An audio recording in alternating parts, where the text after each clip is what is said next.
désespoir, il est nulle part. Le désespoir, il est partout.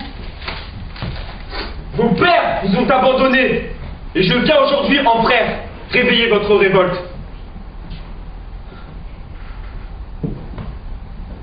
Et si je vous parle dans ce costume démodé, ce costume de tragédienne dégradée, avec cette langue vieille, c'est pour proclamer ce qui était hier un travail est aujourd'hui un devoir, et qu'il n'y a plus que vous qui puissiez l'accomplir.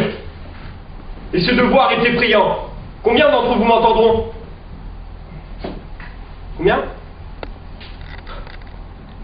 S'il y en a un, c'est pour celui-là que je parle.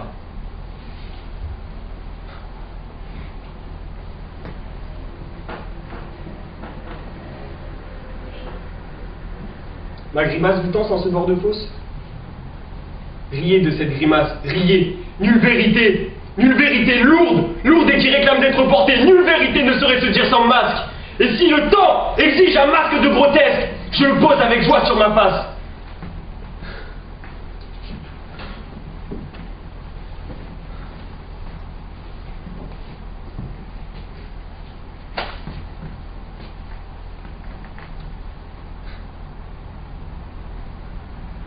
Toujours faire rire et toujours faire peur. Voilà l'adage, le bel adage des îles. Toujours faire rire et toujours faire peur. Alors, que ceux qui savent que rire rient, et ceux qui savent avoir peur, ils aient peur. Que faut-il pour que ma parole vive? Qu'elle soit entendue. Et je parle aujourd'hui sans espoir d'être entendu, sans vrai espoir d'être entendu. Ce masque et la robe de tragédienne dont je fais profession vous permettront de vous méprendre.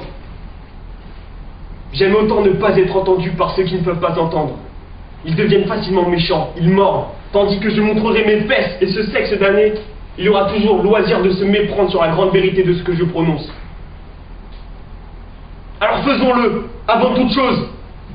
Exhibons ces fesses et ce sexe damné, pour que ceux qui ont de la boue dans les oreilles et les yeux trouvent raison d'être venus sous ce lustre. Ce n'est pas rien les fesses du poète. C'est ce qu'on réclame, hein. La présence dans son obscénité. Le marbre est meilleur courtisan des érudits que la chair douloureuse du poète. Et vous vous souviendrez du temps où sous ce lustre et parmi les velours, vous aurez vu les fesses du poète. Ce que je prononce, si c'est entendu, ce que je prononce est la supplique pour une insurrection de la parole.